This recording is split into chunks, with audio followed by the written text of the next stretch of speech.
Salamu alaikum ‘yan uwana ‘yan Najeriya. To na ‘yan Najeriya mu muke gaba ɗaya kwanmu da kwarkwatanmu. Duk kowa in matso kusa. Ina Hausa suke, ku matso kusa, kowa ku buɗe kunnuwanku. Omo Yoruba, make una come closer.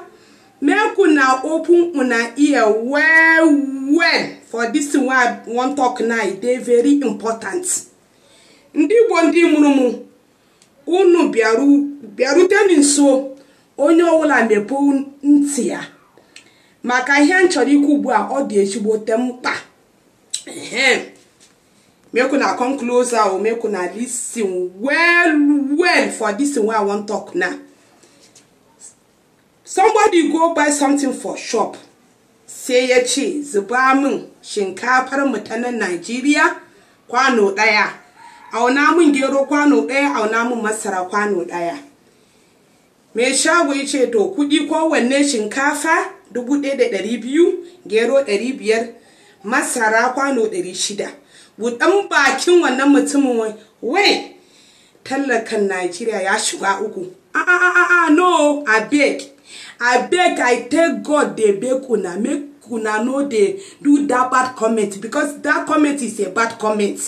I beg, we cancel it. It's a bad comment, we cancel it.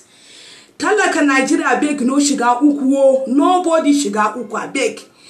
May we dey talk better thing for ourselves. Make we dey talk a better thing for this our country, Nigeria. Make we dey talk better thing for our fellow human beings, I beg.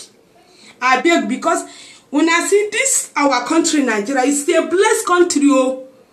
I am blessed. My children are blessed. My profession is blessed. Everything I'm doing is blessed.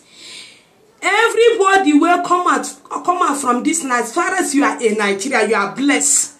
This our country, Nigeria, is a blessed country. I beg, we didn't get you come patan alheri. We didn't get you when na kasa tamu Nigeria patan alheri.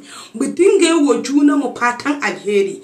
An ci abu kaza ne sai mi addu'a Allah ya hore, Allah ka hore mana kuɗin da zamu siya. Saboda dole a ci abinci shi da shi abinci mutum zai rayu. Sai mu yi addu'a Allah ka hore mana kuɗin da zamu siya wannan abincin mu ci. Allah ka buɗa mana. Na the prayer where we dey go pray. If they say so something is amount, it's also amount, we go say God provide for us the money we will take by that thing, because God we must eat. It's a must, because food, we must eat food so that we can live, because we will go pray. God, you are the great provider. God provide for us the money we will take, they buy food or everything for living. I beg, may we dey talk better thing for ourselves, because everybody will be in Nigeria, that person is a blessed person. This our country, Nigeria, is a blessed country. I am blessed, my children are blessed, everything concerning us is blessed. Amen.